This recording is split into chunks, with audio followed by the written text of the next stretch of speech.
Good day girls.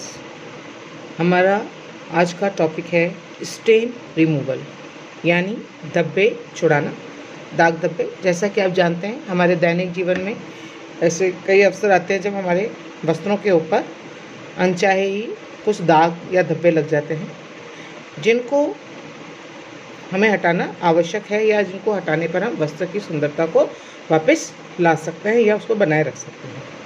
तो प्रतिदिन उपयोग में आने वाले वस्त्रों और परिधानों पर दाग धब्बा लगना कोई आश्चर्य की बात नहीं है, क्योंकि हम कई कार्य करते हैं और उनको कार्यों को करते समय कहीं ना कहीं किसी न किसी चीज़ का दाग हमारे या धब्बा हमारे वस्त्रों पर लग ही जाता है।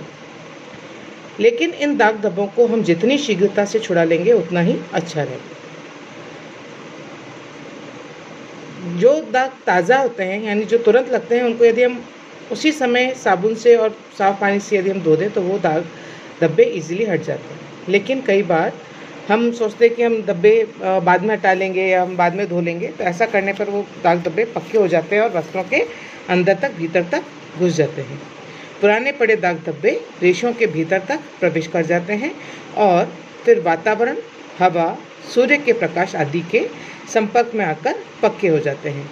और ऐसे दागों को पहले तो पहचानना ही मुश्किल होता है कि ये किसका दाग लगा, और उसके बाद उनको छुड़ाना भी थोड़ा सा मुश्किल हो जाता है और उसको हम साधारण विधि से नहीं धो पाते।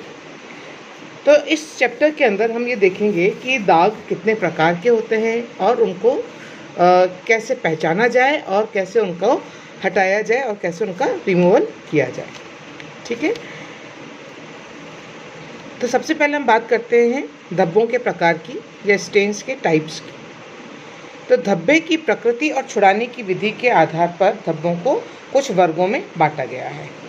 ठीक है, तो सबसे पहला है इसके अंदर एनिमल स्टेन या प्राणिज धब्बे। अब प्राणिज धब्बे क्या हुए? तो प्राणिज धब्बे जैसे दूध, ये जो भी सोर्सेज हमारे जो हमको प्राप्त हो रहे हैं एनिमल से, जैसे दूध है, अंडा है, दही है, मांस है, रक्त है ना, ब्लड भी। तो ये सारे जो धब्बे हैं ये प्राणिज धब्बे कहलाते हैं। और इनमें क्या होती है, क्योंकि ये प्राणिज धब्बे हैं तो इनमें प्रोटीन की मात्रा इनमें उपस्थित होती है। गर्म पानी या प्रेस के संपर्क में आने पर ये धब्बे कोएगुलेट हो जाते हैं, जम जाते हैं, गाढ़े हो जाते हैं और वस्त्र वहाँ से कड़ा हो जाता है, कठोर, ऐसा आपको फीलिंग में कड़ा दिखाई देगा। इसलिए हमें ऐसे धब्बों को ठंडे पानी से धोना चाहिए, चाहे वो रक्त का धब्बा हो, चाहे दूध का धब्बा हो, चाहे दही का हो, अंडे का, मांस का, इस प्रकार के कोई भी प्राणिज धब्बे हों उनको हमें ठंडे पानी से धोना है बनिस्बत की गर्म पानी से।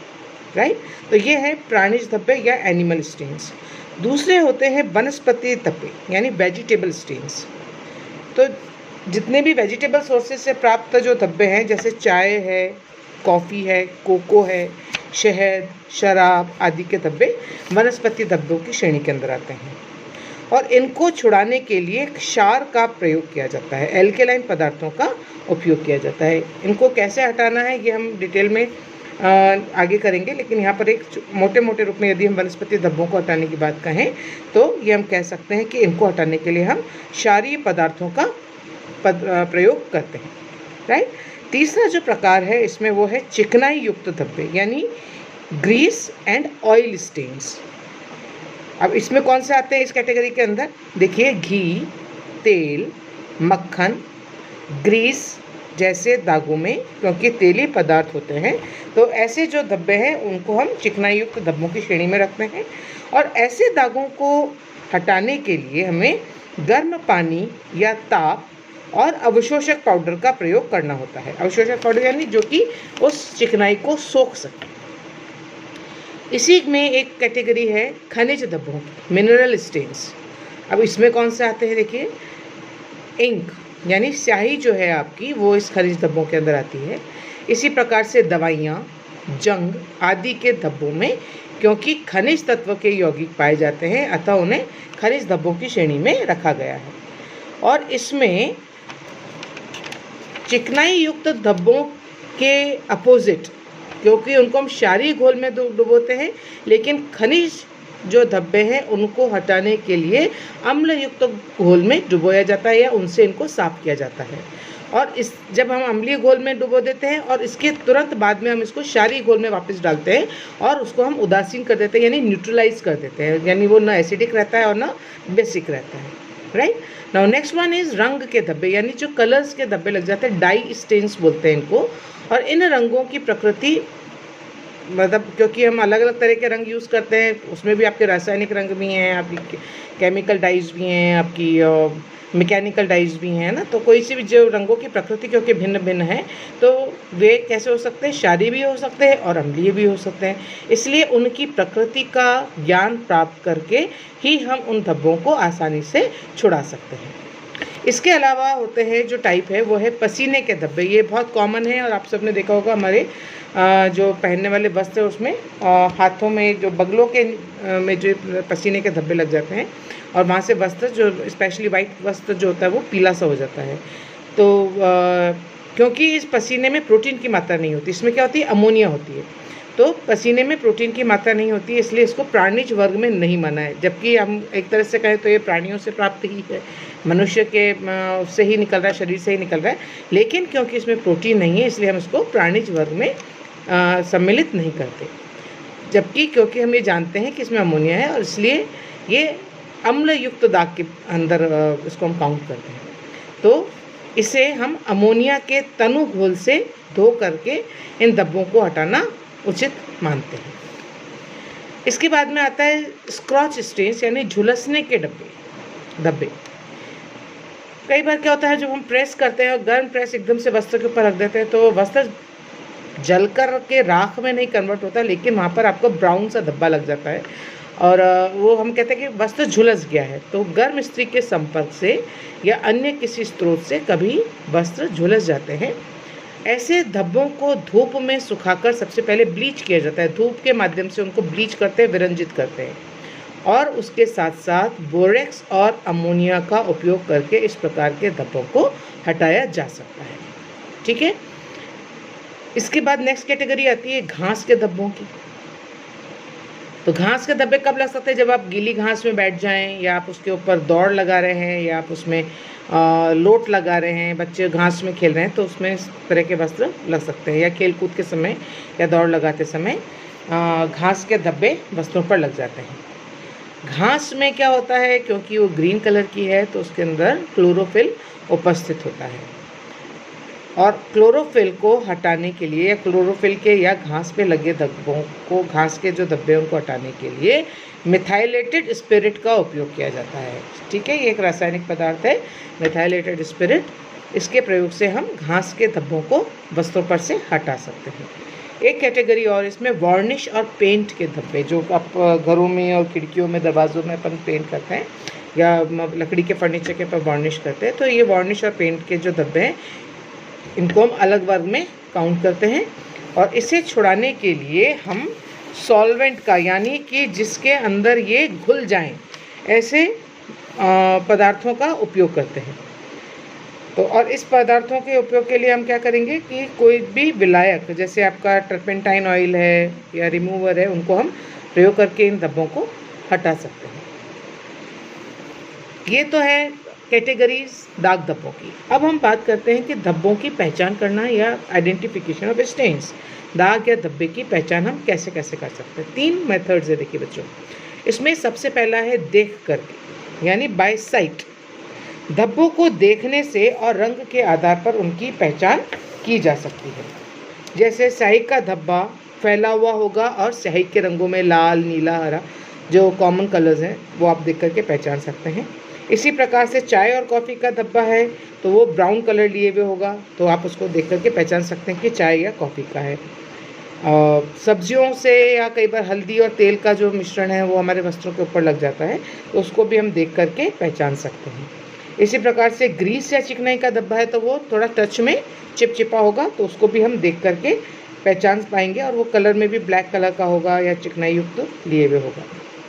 और पेंट आदि का धब्बा है तो आप उसको परत के रूप में आपको ऊपर दिख रहा है कि एक लेयर चढ़ी हुई है, जिस नेल पॉलिश भी कई बार वस्त्रों पर लग जाती है या आपके वार्निश लग जाती है या कोई पेंट उसके ऊपर लग जाता है, तो हम उनको देख करके पहचान सकते हैं कि ये धब्बा किसका है, राइट। दूसरा जो धब्बा है, जो दूसरा मेथड है, एक तो हमने देख करके उसको पहचानना है, दूसरा है सूंघ कर, स्मेलिंग करके। तो हालांकि ये धब्बे कब, यदि ताज़ा होंगे तो ही वो कोई किसी प्रकार की स्मेल या गंध दे पाएंगे। बहुत पुराने धब्बों में से उसकी ओरिजिनल गंध तो निकल जाती है। तो गंध के द्वारा भी हम धब्बों को पहचान सकते हैं, कि उसको सूंघने से पहचान सकते हैं। कई धब्बों की गंध तीव्र होती है।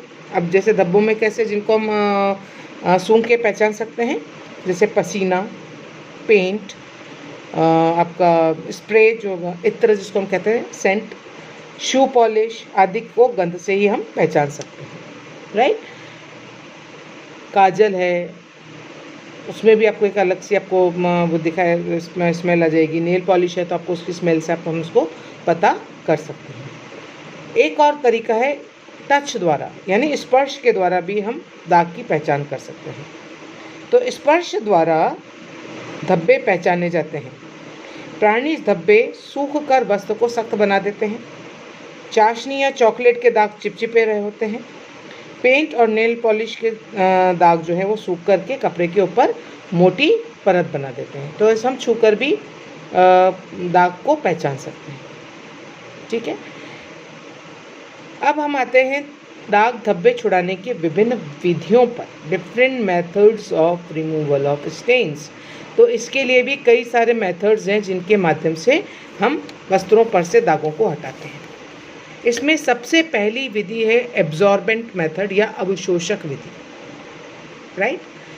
तो इसमें क्या करना है, हमको दाग को अवशोषित करके वस्त्र को साफ करना है। और ऐसे कौन से दाग हैं? चिकनाई युक्त दाग धब्बों को छुड़ाने के लिए अवशोषक विधि का प्रयोग किया जाता है। और इसके लिए हम जो पाउडर युक्त पदार्थ हैं, जैसे आपका चोकर हो गया, आटा हो गया, चौक पाउडर हो गया, बेसन हो गया, आपकी मुल्तानी मिट्टी हो गई, नमक हो गया, ब्रेड का चूरा हो गया, टेल्कम पाउडर, ये सारे अवशोषक पदार्थों में आते हैं। और यदि ताज़ा दाग है तो इसके ऊपर यदि हम इन पाउडर्स को या इनको हम छिड़क देते हैं तो ये वस्त्रों पर उपस्थित चिकनाई को सोख लेते हैं।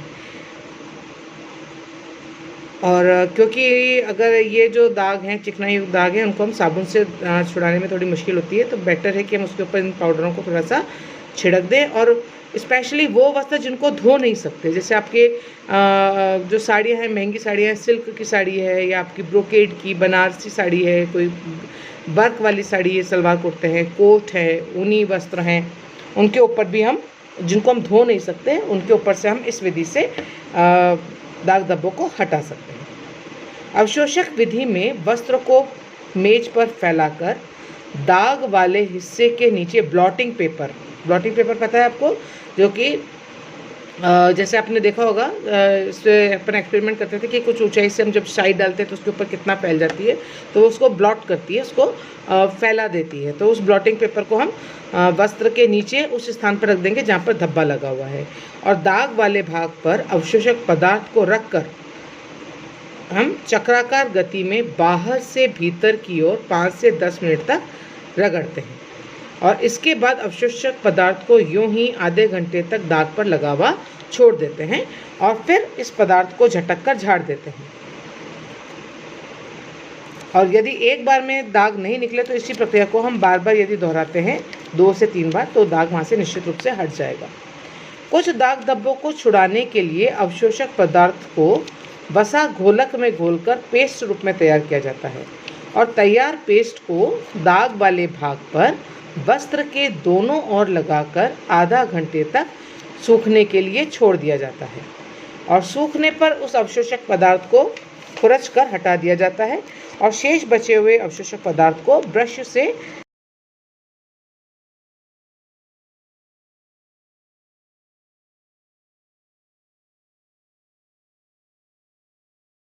ब्लॉटिंग पेपर रखकर ऊपर से गर्म प्रेस फेर दें, तो गर्म प्रेस के कारण वसा पिघल जाएगी और ब्लॉटिंग पेपर उस चिकनाई को अवशोषित कर लेगा। तो इस प्रकार अवशोषित पदार्थों की सहायता से हम दाग धब्बों को हटा सकते हैं। दूसरी जो विधि है वो है रासायनिक विधि। तो रासायनिक विधि द्वारा उन्हीं दाग धब्बों को छुड़ाया जाता है जो अन्य विधियों से नहीं छूट पाते हैं, और इसे हम लास्ट मेथड के रूप में प्रयोग करते हैं, क्योंकि रसायनों का प्रयोग करने से कई बार वस्त्र के रेशे क्षतिग्रस्त भी हो सकते हैं या हो जाते हैं। कई बार वस्त्र के रंग निकल जाता है और जिससे वो पहनने योग्य नहीं रहते। कई बार रासायनिक प्रतिकर्मकों के प्रभाव से रेशे कमज़ोर होकर निर्बल हो जाते हैं और वस्त्र वहाँ से फट जाते हैं। अतः इन केमिकल्स के प्रयोग में बहुत सावधानी रखनी आवश्यक है।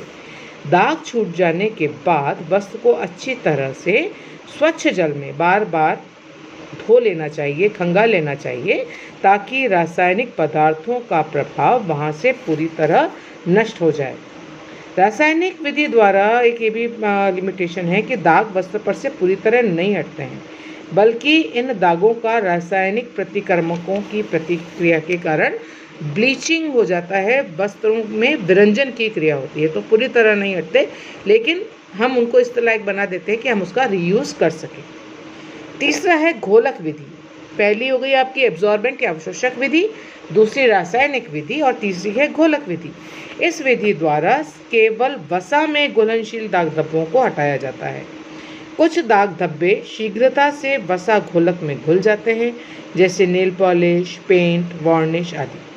और घोलक के रूप में यानी सॉल्वेंट के रूप में हम बेंजीन, कार्बन टेट्राक्लोराइड, पेट्रोल, तारपीन का तेल, एसीटोन, मिट्टी का तेल आदि का प्रयोग करते हैं। दाग धब्बों को छुड़ाने के लिए वस्त्र को मेज पर फैला दिया जाता है और दाग वाले भाग के नीचे ब्लॉटिंग पेपर बिछा दिया जाता है।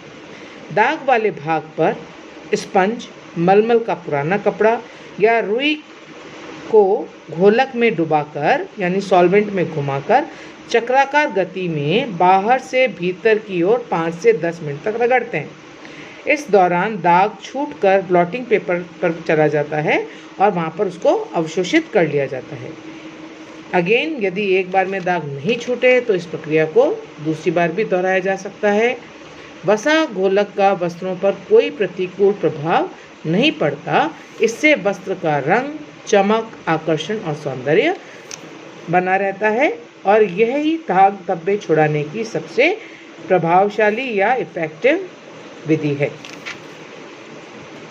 अब हम बात करते हैं दाग धब्बे छुड़ाने की सामान्य विधि की कि अब इन सब हमको ये पता चल गया कि दाग धब्बे कौन से होते हैं, उनको हम कैसे पहचान सकते हैं और उनको कैसे कैसे हटाया जा सकता है, ये अब हमको पता चल गया। तो हमको मेथड क्या यूज़ करना है, उसकी विधि क्या यूज़ करनी है। तो सबसे पहले हम वस्त्रों पर धब्बे ज्ञात हो जाने के बाद उन्हें छुड़ाना क्योंकि सरल हो जाता है, तो धब्बा जितना ताज़ा होगा उतना ही शीघ्रता से छूटेगा या हटेगा और धब्बा पुराना हो जाने पर पक्का हो जाता है और तंतुओं में प्रवेश कर जम जाता है।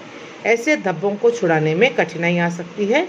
धब्बों की प्रकृति का ज्ञान नहीं होने पर, यानी हमको पता ही नहीं चल रहा है कि धब्बे किसके हैं, पुराने धब्बे हो गए, तो हमें क्या विधि अपनानी है। तो सबसे पहले हम धब्बों को झाड़ कर ठंडे पानी से धोएंगे, फिर साफ नहीं होने पर कुछ देर गर्म पानी में डुबा कर रखेंगे और फिर साफ करेंगे।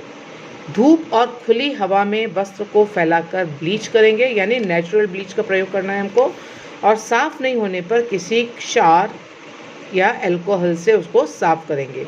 फिर तब भी साफ नहीं हो रहा है तो नेक्स्ट हम अम्ल के तनु घोल से इसको साफ करने का प्रयास करेंगे। नेक्स्ट पॉइंट में अंत में साफ नहीं होने पर विरंजक यानी ब्लीच का प्रयोग किया जाता है। विरंजक का चयन वस्त्र की प्रकृति पर निर्भर करता है। सिल्क और ऊनी वस्त्रों पर हाइड्रोजन पेरोक्साइड के तनु घोल का उपयोग उपयुक्त रहता है। इसी प्रकार से रेयॉन पर सोडियम परबोरेट का उपयोग करना चाहिए। साफ हो जाने पर वस्त्र से विरंजक की पूरी मात्रा को साफ जल से बार बार धोकर हटा देना चाहिए।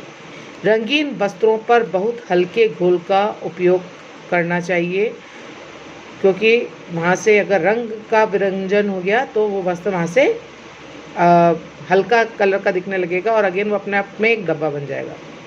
धब्बे की प्रकृति का ज्ञान होने पर विशिष्ट प्रतिकर्मकों के उपयोग से उन्हें साफ किया जा सकता है। धब्बा छूट जाने पर साबुन और पानी से उसे अच्छी तरह से साफ कर लेना चाहिए। धब्बों को छुड़ाने के लिए रसायनों का उपयोग हवादार स्थान पर करना चाहिए, जिससे किसी भी घोलक की भाप से वस्त्र पर कोई दुष्प्रभाव नहीं पड़े।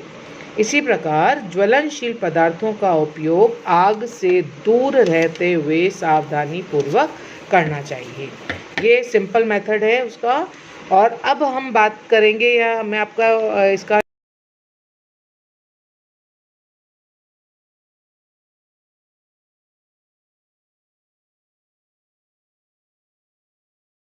हटा सकते हैं। तो इसकी एक टेबल है, इसको आप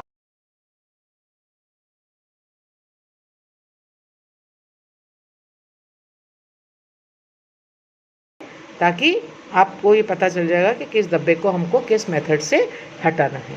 तो दैट्स ऑल। और इसी के साथ आपका कोर्स भी कंप्लीट हो जाता है। अगली कक्षा में हम प्रैक्टिकल से संबंधित कुछ विषयों पर चर्चा करेंगे। तब तक के लिए गुड बाय।